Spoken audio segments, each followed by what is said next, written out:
In today's video, I'm going to teach you how to add Trello to Microsoft Teams.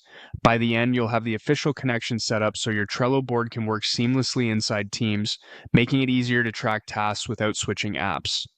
Start inside Trello on your boards page. Make sure you're signed into the correct workspace because the integration connects at the board level. If your organization manages Trello centrally, you may need permission to add integrations, so it's a good idea to confirm you have at least board admin access before you begin.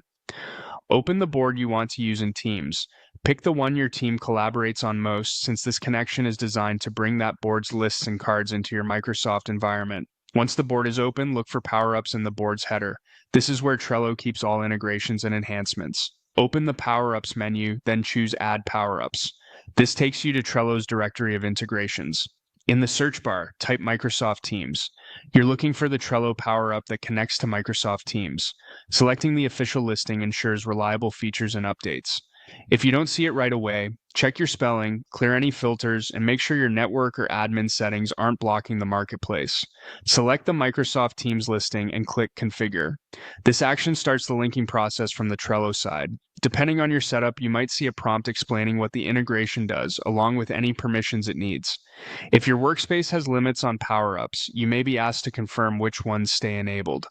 When the listing opens in the Microsoft Marketplace, click Get It Now. This step acquires the app for your Microsoft account or tenant. You may be asked to sign in with your Microsoft Work or School account, and in some organizations, an administrator must approve the app before it's available in Teams. If you're prompted for consent or approval, follow your organization's standard process and return to this page afterward to complete the acquisition. Choosing the correct account is important. Use the same Microsoft environment where you collaborate with your team so everyone sees the integration.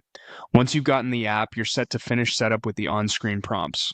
From here, Trello and Microsoft Teams will guide you to connect the board and confirm permissions. If anything doesn't appear immediately, give it a moment to propagate, refresh your browser, and verify you're signed into the right Trello workspace and Microsoft tenant. And that's it. Your Trello board is now ready to work inside Microsoft Teams.